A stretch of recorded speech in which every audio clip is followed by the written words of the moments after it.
सुप्रभात। प्रतिदिन के वचन में मैं आप सभी का स्वागत करता हूँ और आज जो आपके लिए वचन है वो इस प्रकार है।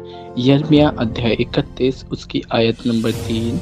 वो इस प्रकार कहता है, यहोवा ने मुझसे दूर से दर्शन देकर कहा है, मैं तुझसे सदा प्रेम रखता आया हूँ, इस कारण मैंने तुझ पर अपनी करुणा बनाए रखी है।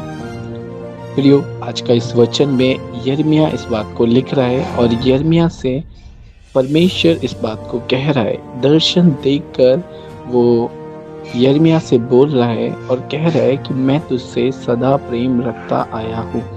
सदा प्रेम रखना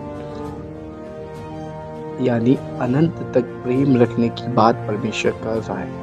वो उस प्यार की बात नहीं कर रहा जो कुछ समय तक है और उसके बाद समाप्त हो जाए। वो उस प्यार की बात नहीं कर रहा जो सुख में आपके साथ रहे परंतु दुख में आपसे दूर रहे। पर यहाँ प्रभु कह रहा है, मैं तुझसे सदा प्रेम रखता आया हूँ। प्रभु हमें हमेशा प्रेम रखता है और हमसे प्रेम रखता आया है। इसके लिए मैं आपको एक उदाहरण के तौर से कहना चाहूँगा। हम किस चीज़ को सामर्थ्य मानते हैं? हम क्या संसार की बहुत सी चीज़ें हैं जो सामर्थ्य हो सकती हैं। एक पानी को अगर हम लें तो पानी को सामर्थ्य कह सकते हैं। कैसे? वो इस प्रकार कि जब एक पत्थर को हमें तोड़ना होता है, अगर कोई कहे कि हम पानी से पत्थर को तोड़ेंगे तो कोई भी कहेगा ये नहीं है, नहीं हो सकता। पर अगर हम लगातार पानी की धारें उस पत्थर पे बहाते रहें और लगातार पानी के प्रभाव उस पत्थर पे देते रहें तो पत्थर एक समय पर टूट जाएगा, यानी अलग हो जाएगा। वैसे ही परमेश्वर का प्रेम है। अगर हम उस पानी को ले सकते हैं तो अगर हम अपने जीवन को देखें तो हमारे जीवन में सबसे उत्तम, सबसे सामर्थ्य चीज़ अगर कुछ है तो वो परमेश्वर का प्रेम है।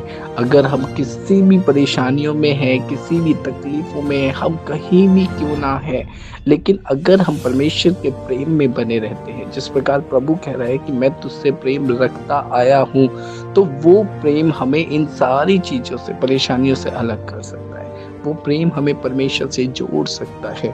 तो प्रभु वही कह रहा है कि मैं अनंत तक प्रेम रखने के लिए, यानी प्रभु हमसे प्रेम रखने के लिए आया है।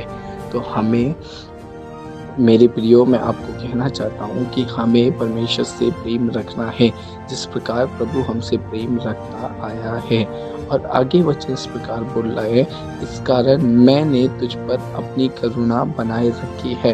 वो हमसे प्रेम रखता है, इसीलिए उसने हमारे जीवन पे अपनी दया, अपनी करुणा को बना के रखा है और वही दया, वही करुणा हमें सामर्थ्य बनाती है। हम परमेश्वर के प्रेम में सामर्थ्य होते हैं। तो मेरे प्रियो, आज मैं आपसे इस सुबह के समय पर वचन मनन के तौर पर आपको कहना चाहता हूँ कि हम किसी भी परिस्थिति में क्यों ना हो, परंतु परमेश्वर हमसे प्रेम रखता आया है और वो प्रेम हमारे जीवन में हर एक परेशानियों को समाप्त कर सकता है।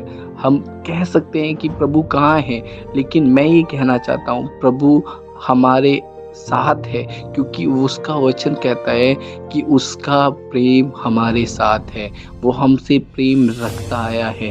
तो मेरे प्रियो, आज मैं आपसे कहना चाहता हूँ, हमें परमेश्वर के प्रेम पे भरोसा रखना है, हमें परमेश्वर की करुणा पे भरोसा रखना है और वो प्रेम, वो करुणा हमें बनाए रखेगी। आइए हम प्रार्थना करेंगे। प्रभु का धन्यवाद करते हैं कि परमेश्वर आपने हमें संभाला और प्रभु आज आपका वचन कहता है कि आप हमसे प्रेम रखते हैं पिता। वो प्रेम जो अनंत का प्रेम है। हाँ प्रभु, वो अनंत का प्रेम आप हमसे रखते हैं। प्रभु जी, हम आपका धन्यवाद करते हैं और आज सुबह के समय पे जितने भी श्रोतागण इस वचन को सुन रहे हैं प्रभु, उनके लिए हम प्रार्थना करते हैं। प्रभु, उनके जीवन में तेरे प्रेम की लगातार लगातार रहने वाले प्रेम को हम चाहते हैं पिता। उस प्रेम में प्रभु हम बने रहे परमेश्वर, ताकि प्रभु आपकी करुणा में हम और भी प्रबल होते चले जाएं। प्रभु जी, मैं हर एक श्रोतागणों को प्रभु आपके हाथों में देता हूँ। प्रभु, आप उनके जीवन में काम करें। जब ये आज वचन सुन रहे हैं तो इस वक्त पवित्र आत्मा आप उनके जीवनों में काम करें। मेरे पिता, हम आपका धन्यवाद करते हैं, सारा आदर आपको देते हैं। प्रभु यीशु के नाम से मांगते हैं, आमीन। आप सभी को जय मसीह की। आज का दिन आपका महिमा में रहे। प्रभु आपको आशीष दे।